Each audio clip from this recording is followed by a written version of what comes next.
Hey guys, wanted to go ahead and do a review of the CCA Phoenix.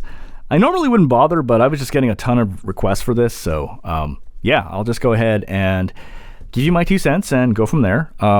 Normally, I would make this a very short 20-second review, but because I'm getting the impression that there's a lot of folks that are new that are going to be watching this, I'm going to give a full and long and detailed review. But I usually only do long and detailed reviews for IEMs I like, and I did not like this IEM. But to be fair, I'll do a full review. However, if I was going to make this a 20-second review, what would I say? Hey guys, this is the CCA Phoenix. Don't buy this. Instead, get the Tongzu Warner Studio Edition at $20. This is a better sound all across the board, and it's cheaper. Goodbye. And that would be it. That's what I would do. However, I want to be fair, and I'll do a full review and go from there. Okay, so the first thing I want to say, let's talk about the signature of what this sounds like, right? So this, in my opinion, is a V-shaped IEM. However, I want to put a caution note, but the problem is the highs are very, very sharp, very extreme. They are so sharp that they are actually brighter than pretty much every single bright IEM I have, right? So and for the rest of the review, I'm going to turn it this way because it's the other side is like a mirror, all right? But anyway, so let's just go over a list. All the IEMs I bring here, that means that this is brighter than that IEM, okay? So this is brighter than the Tongzu Warner Studio Edition, okay? The brightness of it. This is brighter than the Sound Note Zero. This is brighter than the 7 Hz Sonus, okay? This is brighter than the Truth Ear Gate. This is brighter than the Truth Ear Hexa. This is brighter than the Inawaken Dawn. This is brighter than the Kiwi Cadenza. This is a bright IEM when it gets sharp and sibilant and harsh when it gets there. That's what I'm saying. It's V-shaped, but when it gets bright, my goodness, it gets super bright. But let's go ahead and do on the full-on review.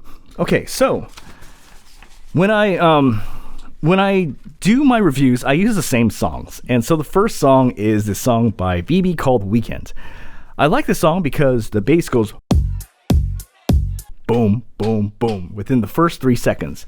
And so I noticed right away what kind of bass I'm getting. So the sort of bass that you're going to get from this is what I would call clean bass. Or it's like, in my opinion, it's like kind of like the way that reviewers say.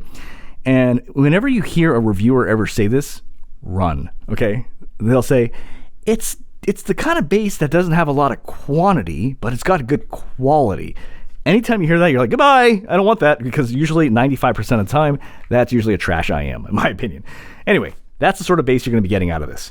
BB's voice, the singer, her voice sounds a little bit synthetic, veering towards bright. And then I said, I would normally do tip rolling on this, and I would go through and trying to figure out like which sort of ear tips should we do here. But I'm assuming that the folks buying this IEM, they probably are gonna just stick with the stock ear tips. So basically, I'm just like, you know what, we'll just stick with whatever's right. But anyway, next what I do is I check the song "All Tinted" by Wolf Tila. I like the song because the song has a lot of sub bass throughout the song. Let the music play. And so it lets me know right away what kind of sub bass am I getting from this. So the sub bass it's somewhat correct. It's not polite. It's not non-existent, but it lacks impact and growl. The bass has presence but no authority. It's like a shell with no meat, a dog with no bite. Her voice lacks fullness and it's leaning brighter. Vocals sound slightly thin, slightly synthetic. The other thing I do is I check the song by XG because there's 5 girls in that song. So I know like if I can go, does she sound okay? Does she sound okay? Does she sound okay? And sure enough, no, they don't sound okay. So some of them sound a little bit mousy, like a mouse. It lacks body. Instruments are veering a little bit too right. But Yuria sounds fine, but there's definitely some issues here. And what I said was, honestly, and I cross-checked, get the Tongzu Warner Studio Edition instead. This is a cheaper IEM, and the voices sound much more natural, much more full, much more warm, much more full. and much more natural and not synthetic and thin sounding and metallic sounding as they do on this IEM. Okay, next, I do this one check. I just check this one song to see if it's harsh. It's called Luna Butterfly. Within the first second, it sounds super harsh. And then what I do is, I go back and I check again on all the tracks with the Tongues and Water Studio Edition. This just sounds better. You know what I mean? Finally, what I do is, I'm going to skip this. You can read the rest of the notes later.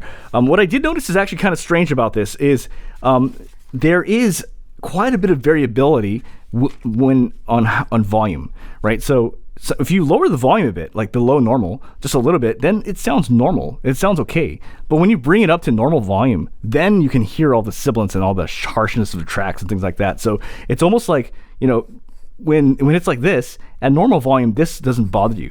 But when you bring it up just like to what I would usually listen, then this starts getting louder and harsher. So the brightness of it gets really harsh.